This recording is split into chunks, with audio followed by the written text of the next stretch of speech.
My name is Rachel Donovan, I'm 32 years old, and I swear to you, I'll never forget the night everything in my life shifted. It was my father's birthday. The living room was filled with people who had known me since I was little, neighbors, extended family, some old friends of my dad's from work. The house smelled like roast beef, cake, and too much whiskey. You'd think it was a warm family gathering, but under the surface, there was something rotten. I'd been living with my dad for the past year, taking care of him after his heart surgery. He wasn't in bad shape anymore, but he still needed help around the house, and honestly, I wanted to be there. We'd grown close, closer than we'd ever been before. Then came my brother, Michael. 2 years younger than me, but always acting like the golden boy. He had that smug grin plastered on his face the whole night, strutting around the party like he was hosting it. I'd been ignoring him, sipping quietly on a glass of wine, until he stood up, tapped his fork against his glass, and cleared his throat. "Get your things, loser," he announced loudly, smirking right at me.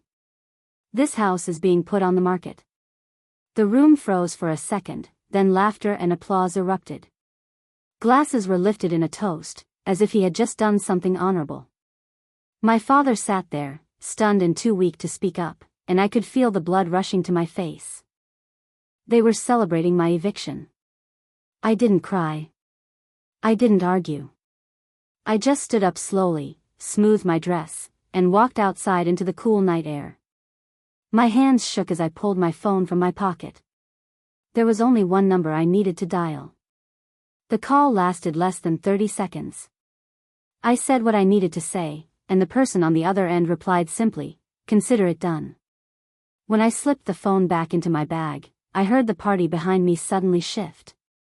The shout started first, confused, angry, panicked. Glass broke. Someone screamed Michael's name. And I just stood there in the driveway, a smile tugging at the corner of my mouth. I leaned against the hood of my car, arms crossed, watching the glow from the living room window flicker with sudden movement. At first, I thought someone had dropped a drink or maybe knocked over a chair, but the noises inside didn't sound like a party gone clumsy. They sounded like chaos. Within minutes, Michael stormed out the front door, his face red, phone pressed to his ear. He was shouting at someone, his voice cracking with desperation. "What do you mean you froze my accounts?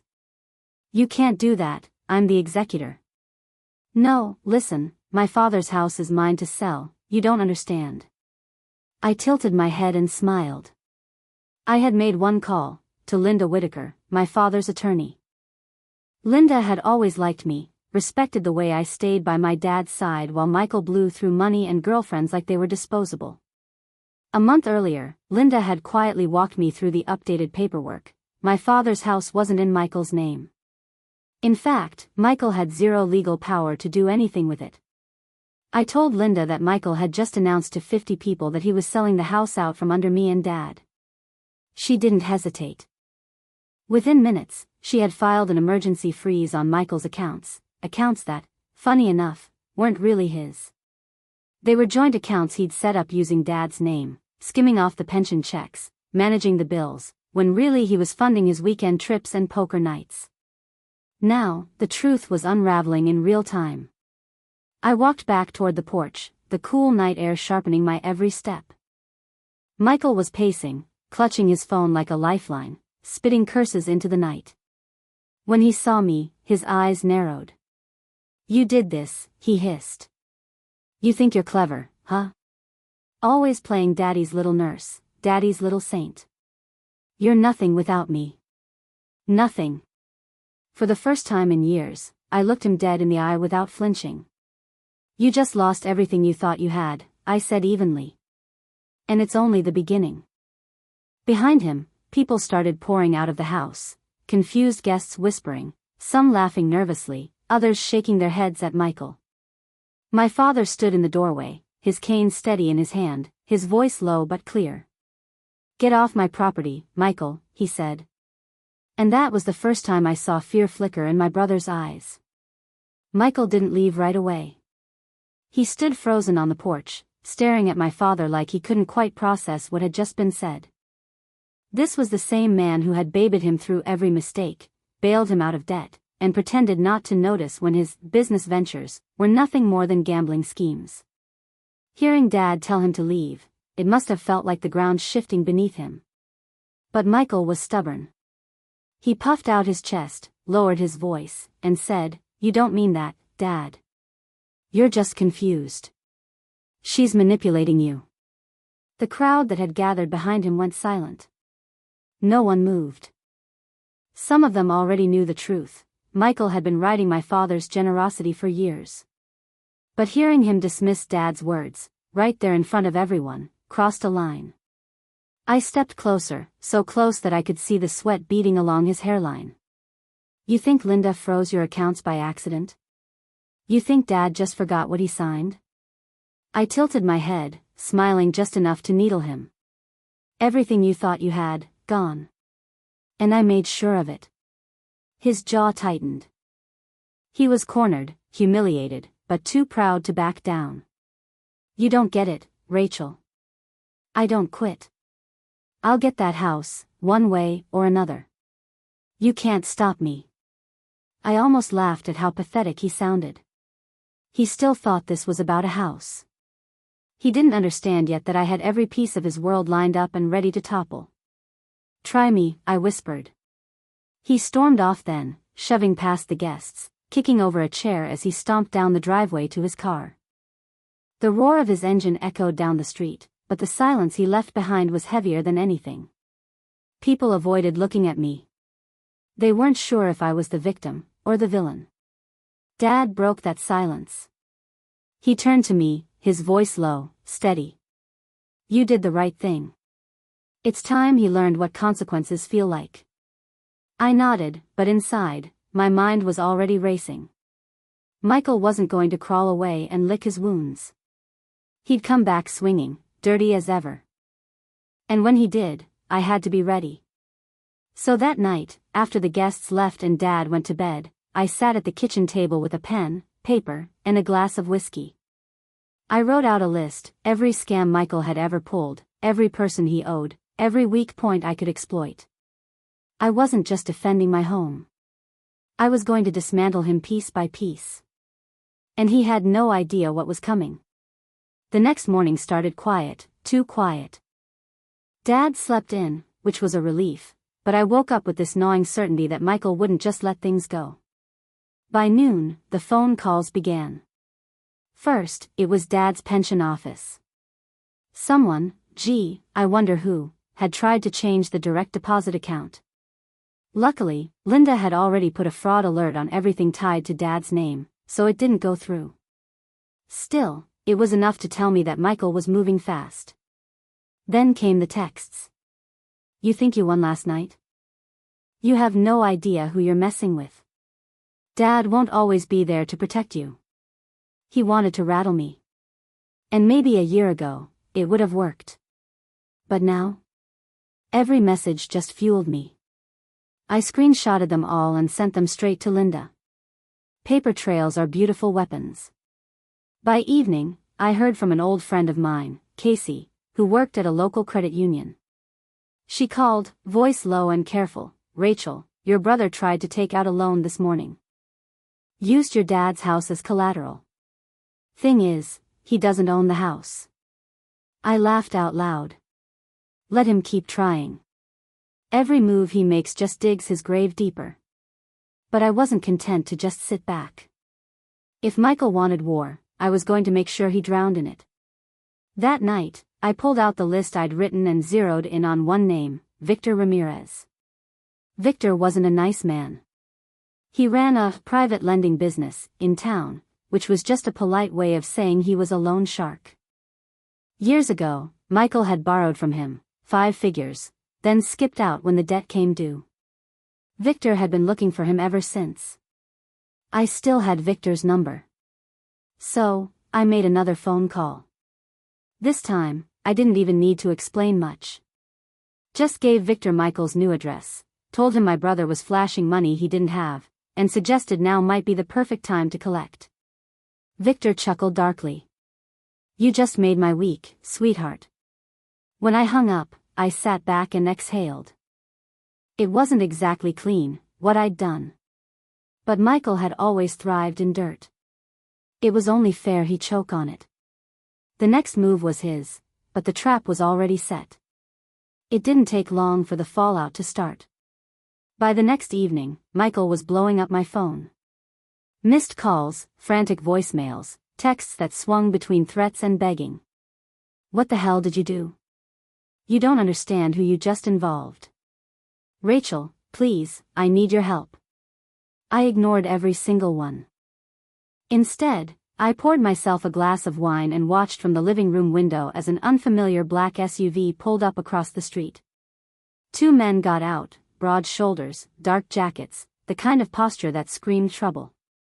They leaned against the hood, waiting. They didn't come to our house. They weren't here for me. They were waiting for Michael.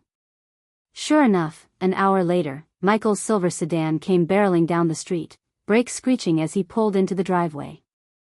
He spotted the SUV immediately. He froze. I could see the panic in his movements from my window, even though he tried to act calm. The two men crossed the street in unison, one of them tapping on Michael's window. I couldn't hear the conversation, but I didn't need to. Michael got out of the car reluctantly, his hands shaking as he lit a cigarette he didn't even want. The taller man got right in his face, jabbing a finger into his chest. Michael nodded over and over, his whole body twitching like a trapped animal. Finally, one of the men slapped him across the back, not friendly, more of a warning, and they got back into the SUV, pulling away without a word. Michael stood in the driveway, pale and sweating, before he finally stumbled back into his car and drove off again, faster than before. I almost felt sorry for him. Almost.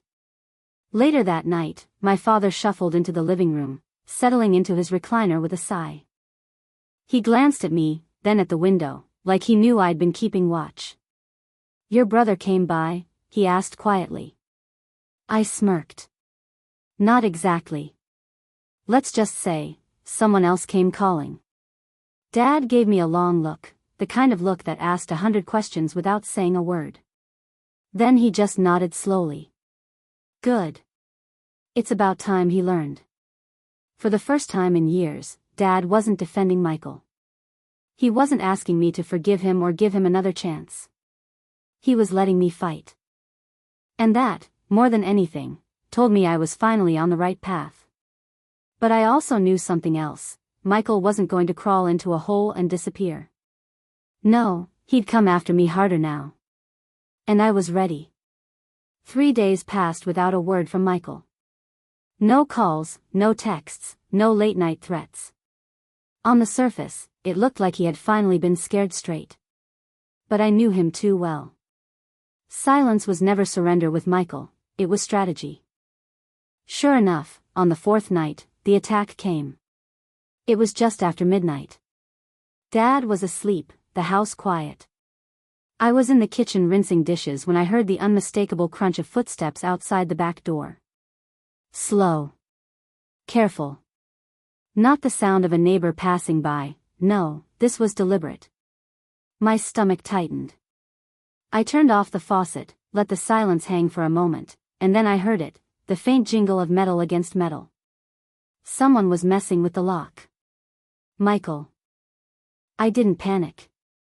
Instead, I reached into the drawer beside the sink and pulled out the little canister of pepper spray I'd kept there since moving in.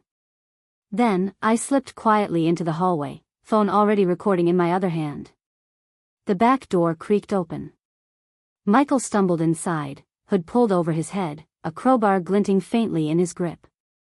He thought he was clever, thought he'd scare me, maybe even trash the place. But he hadn't expected me to be waiting. Breaking and entering? I said, stepping out of the shadows. Bold choice, little brother. He froze, eyes wide, before twisting his face into a sneer. You think you can ruin my life and just get away with it? You think Dad's house is yours? I'll burn this place to the ground before I let you win. I lifted my phone, the red recording light blinking. Go on, I said coolly. Say that again for the camera. His expression faltered. He realized what I was doing. And that hesitation, that single second of weakness, was all I needed. I raised the pepper spray and pressed the trigger. Michael dropped the crowbar instantly, clawing at his face, coughing, screaming. I backed away, phone still rolling, as he staggered into the kitchen, knocking over a chair in his blind panic. "Get out of this house, Michael," I snapped. "Next time, the cops see this video before you even sober up." He stumbled out the back door, still wheezing, disappearing into the night like the pathetic thief he was. I saved the video, backed it up to the cloud, and sent a copy straight to Linda. Let him try again.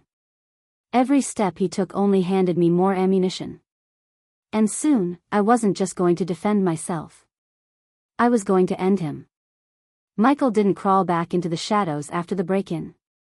If anything, he grew more desperate. 2 mornings later, Dad and I woke up to find our mailbox ripped off the post and tossed into the ditch. Spray paint covered the garage door, thief scrawled in shaky red letters. He wanted to humiliate me, make the neighbors question who the real criminal was. But instead of anger, I felt calm. Michael was slipping. Every move he made was sloppier than the last. I spent that afternoon at Linda's office, sliding my phone across her desk. She watched the video of Michael breaking in, shaking her head slowly. "Rachel, this is enough to press charges. We can file today." I leaned back in the chair. "Not yet. If we strike too early, he'll wriggle out of it. I want him cornered so tight there's no escape." Linda gave me a long, measured look. "Then what's the next step?" That night, I set it in motion. I called Erica Mitchell, an old college friend who now worked for a local paper. Erica owed me a favor. I once helped her out of a brutal situation with her ex, and she'd never forgotten it. I told her everything: Michael's fraud, the frozen accounts, the break-in. I sent her the video, the screenshots of his threats, and the list of people he'd scammed over the years. "Rachel," she said, her voice low, "this is a hell of a story. But you know once it's out there, you can't take it back. He'll be ruined publicly." "That's the point," I replied. Erica promised to run a piece by the end of the week. Meanwhile, Michael was unraveling faster than I expected. Word must have spread from Victor's guys, because Michael started showing up at random relatives' houses, begging for loans. Aunt Carol called me, disgusted. "He's been pounding on my door all night, Rachel. Said he just needs a couple $1,000, swore he'd pay it back." I told him no. He looked like a junkie. Perfect. The image of Golden Boy Michael was rotting from the inside, and soon everyone would see it.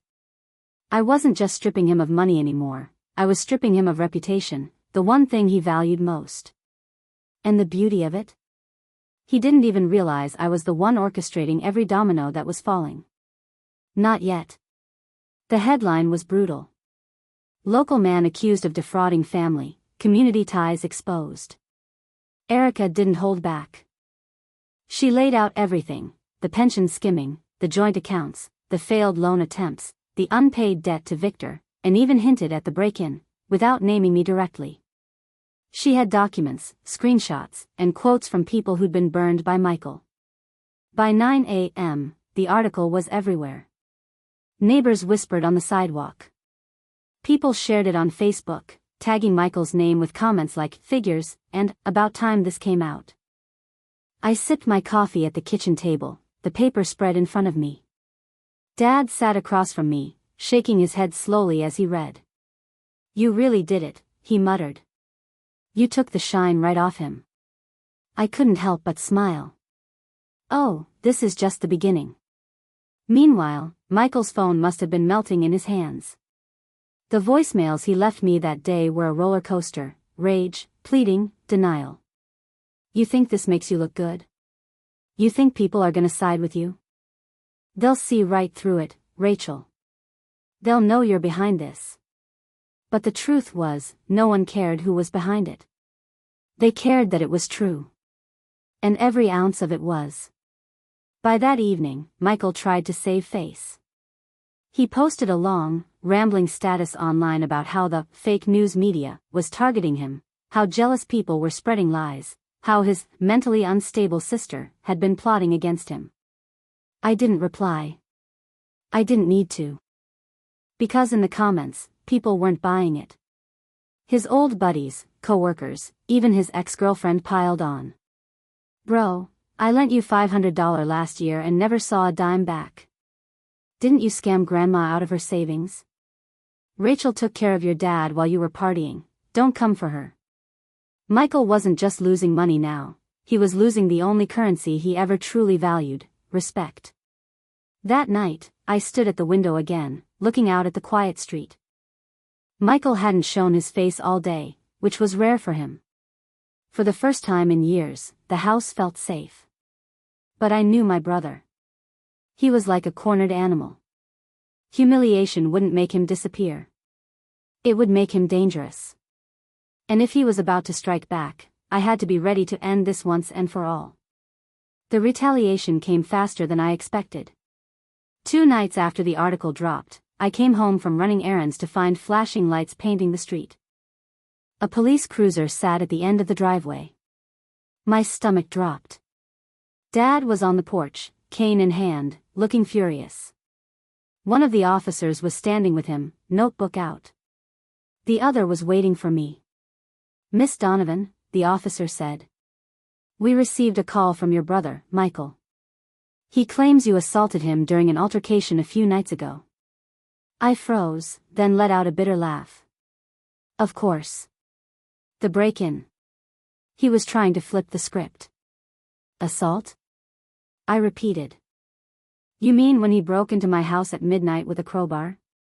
The officer blinked. Is that true? I pulled out my phone and opened the video I'd saved, the one of Michael stumbling into the kitchen, crowbar in hand, threatening me before I lit him up with pepper spray.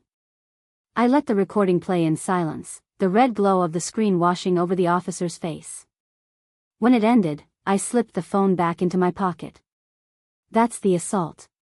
His. The 2 officers exchanged a look. One of them closed his notebook. Understood, ma'am. Thank you for your cooperation. They left without another word. Dad shook his head, muttering under his breath. He's getting reckless. Reckless was an understatement. Michael had just given me the golden ticket. By filing a false police report, he'd handed me leverage even Linda hadn't counted on. The next morning, she filed paperwork, restraining order, harassment charges, and a formal complaint about the false report. Now Michael wasn't just drowning in debt and scandal, he was facing criminal consequences.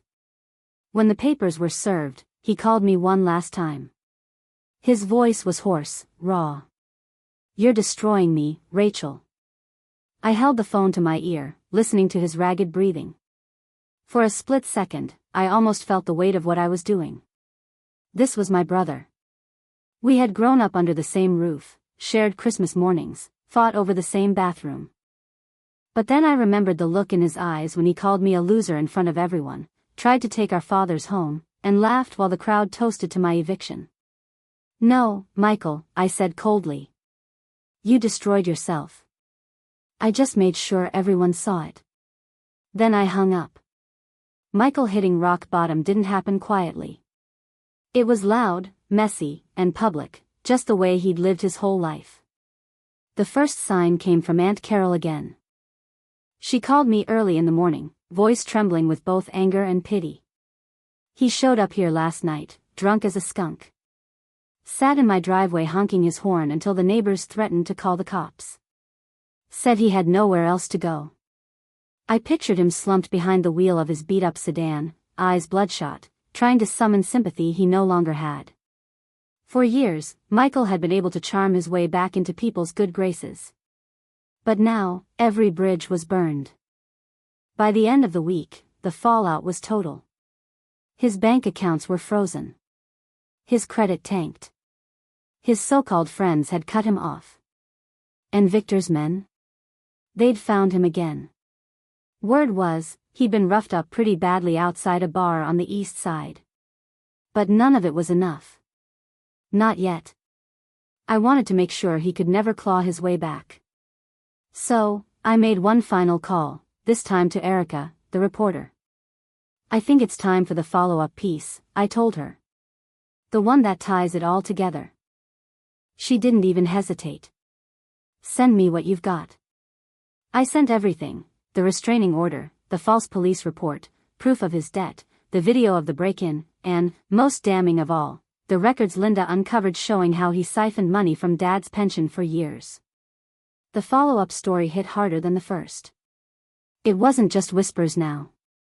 It was official. Fraud. Harassment. Theft. Attempted burglary. His name wasn't just mud, it was toxic. Employers wouldn't touch him. Landlords wouldn't rent to him. He was finished. The night the second article came out, I sat with Dad on the porch, a blanket over his legs, both of us listening to the crickets. For the first time in a long time, the air felt light. Dad reached over and squeezed my hand. You fought for us, Rachel. I should have done it myself years ago. But you saved this family. I swallowed hard, staring into the dark street. Somewhere out there, Michael was stewing in his own ruin. And for the first time, I didn't feel fear. Just peace. But I also knew my brother. And peace wouldn't hold forever. He still had one move left in him. And I was ready. It was a Saturday night when Michael made his last desperate move. Dad had gone to bed early, and I was curled up on the couch with a blanket, half asleep, when the pounding started. Not on the back door this time, on the front. Hard, frantic, like he meant to break it down with his fists. I knew it was him before I even looked. Rachel. His voice cracked through the wood, raw and wild. Open this damn door. We need to talk. I didn't move. I just sat there, heart steady, phone already in my hand recording again. The pounding grew louder. You think you won, huh? You think you can ruin me and just sit in there like a queen? You're nothing without me. You hear me? Nothing. I stood finally, walked calmly to the entryway, but didn't unlock the door. Instead, I raised my voice just enough for him to hear through the wood. Go home, Michael. You're trespassing. That only made him angrier. The sound of his boots slamming against the doorframe rattled the hinges. I don't have a home, thanks to you, he shouted. You ruined my life, Rachel. And I swear, if I go down, I'm taking you with me. I'd expected the threat, but hearing it out loud still sent a chill down my spine. So I made my move. Michael, I said evenly, look at the camera above the porch. It's recording. The police already have a copy of the last time you broke in. Do you really want to hand them more evidence? There was silence. For a long moment, I thought maybe he'd kick the door in anyway. Then, slowly, the pounding stopped. I peeked through the peephole just in time to see him standing there, chest heaving, eyes bloodshot and glassy. He looked less like my brother and more like a man who'd lost everything, because he had. Finally, he staggered backward, muttered something I couldn't catch, and stumbled off into the night. The next morning, I filed the footage with Linda and the police. That was it, the final nail. With the restraining order, the break-in video, and now this new incident, the case against him was airtight. Michael wasn't just ruined socially and financially anymore. He was about to face the law head-on. And this time, I wasn't lifting a finger to save him. It only took 3 days. I was in the kitchen making coffee when I heard the knock on the door, not frantic this time, not angry. Just firm, professional. When I opened it, 2 officers stood on the porch. Miss Donovan? We wanted to inform you that your brother, Michael Donovan, has been taken into custody this morning, one of them said. I froze, gripping the doorframe. Even though I'd been waiting for it, hearing the words out loud sent a rush of emotions through me, relief, sadness, vindication all tangled together. What charges? I asked. The officer flipped through a small notepad. Fraud, identity theft, filing a false police report, violation of a protective order, and attempted burglary. Bail's been denied. I let out a slow breath. finally. After they left, I sat at the kitchen table with my coffee, staring out the window at the yard. The same yard where, not long ago, Michael had laughed at me in front of our family. Now, he was sitting in a cell, stripped of everything he thought he could take from me. Dad joined me a little later, cane tapping against the floor. He lowered himself into the chair across from me, eyes heavy but clear. "It's over, Rachel," he said softly. "Yeah," I whispered. "It really is." But inside, I wasn't just relieved, it was something deeper. For years, Michael had been this looming shadow in my life, always taking, always manipulating, always getting away with it. And now? That shadow was gone. Later that day, Linda called with updates. She sounded almost cheerful. "With the charges he's facing, Rachel, you and your father won't have to worry about him for a long time. And when he does get out, if he ever does, he'll have nothing left to his name." I thanked her, hung up, and sat in the quiet house. For the first time in years, the silence felt good. Peaceful. But more than that, it felt safe. Michael wasn't coming back. Not this time. And I could finally start building a life without him poisoning every corner of it. The house was different without Michael hovering over it like a storm cloud. For the first time in years, mornings were calm. Dad and I ate breakfast together without his phone ringing with Michael's latest emergency. We could sit on the porch in the evenings, watching the neighborhood kids ride their bikes, without wondering if Michael's car would come screeching up the driveway. Peace felt foreign at first, but slowly, I let myself get used to it. One afternoon, while I was cleaning out the garage, I came across a box of my mom's old things. She'd passed years ago, long before Michael had turned into the man he became. Inside the box was a photo of the three of us, Dad, Michael, and me, standing in front of this very house. We were smiling, arms linked, before everything fell apart. For a moment, my throat tightened. It was easy to forget that there was a time when Michael wasn't my enemy. He was just my little brother. But then I remembered the way he had looked at me that night, declaring me a loser in front of everyone, trying to sell the roof over Dad's head. That version of Michael was gone, and I couldn't save him. I didn't want to anymore. Instead, I focused on Dad. We started tackling little projects around the house, painting the porch railings, fixing the leaky faucet in the bathroom, even planting a small vegetable garden in the backyard. It gave him purpose, and it gave me something to look forward to. Neighbors began stopping by again, bringing over pies or just sitting to chat. Slowly, people stopped asking about Michael. The scandal faded into background gossip, and instead, they started talking about the tomatoes Dad and I were growing, or how I was such a good daughter for staying by his side. It wasn't glamorous. It wasn't dramatic. But it was exactly what I'd wanted for so long, stability. At night, when the house was quiet and Dad was asleep, I'd sit by the window with a cup of tea. I no longer watched for Michael's headlights. Instead, I thought about the future, maybe going back to school, maybe starting something new for myself. Because for the first time in a long time, the future felt like it belonged to me. It didn't happen overnight, but once the dust settled, I realized something important. I had spent so much time fighting Michael, protecting Dad, and holding this house together, that I'd completely put my own life on pause. I was 32, and while I didn't regret staying for my father, I knew I couldn't let revenge be the only thing that defined me. So, I started small. I dusted off my resume, hadn't looked at it in years, and sent it out. Within a month, I landed a part-time position at a local community center, helping organize events and after-school programs. It wasn't glamorous, but it felt good to be doing something that mattered. And the kids there? They reminded me what it felt like to be around people who weren't poisoned by greed or resentment. Dad noticed the change in me right away. One evening, as we were planting peppers in the garden, he leaned on his cane and gave me this long, thoughtful look. "You've been carrying the weight of this family for a long time, Rachel," he said. "It's time you carried something for yourself." He was right. I started taking night classes, working toward a certification in nonprofit management.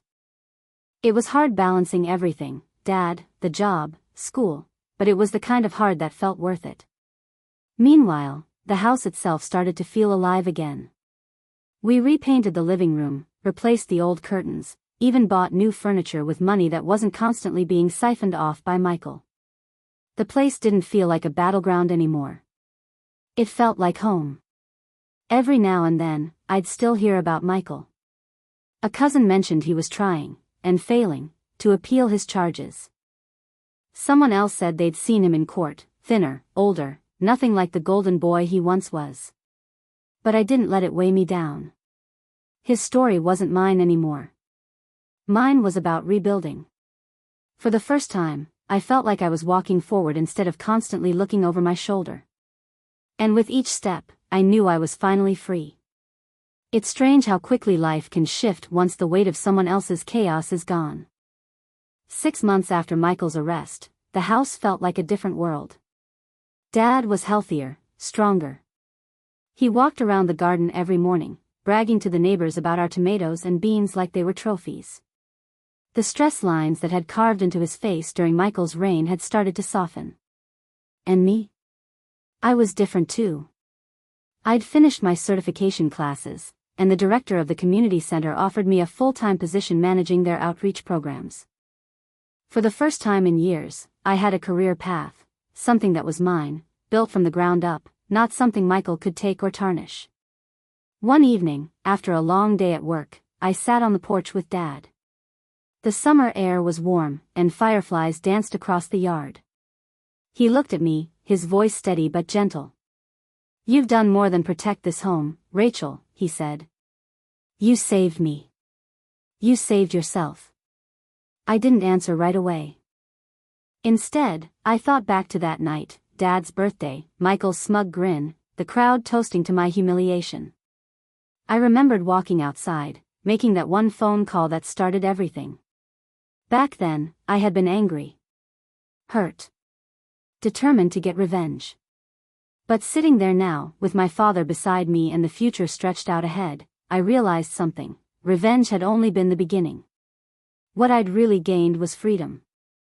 Michael was gone, broken by his own greed, stripped of the power he'd used to crush others. And I didn't have to carry him anymore. His story ended in ruin, but mine was just beginning. I smiled, leaned back in my chair, and breathed in the summer air. For the first time in a long time, I wasn't waiting for the next fight. I was living. And that was the sweetest victory of all.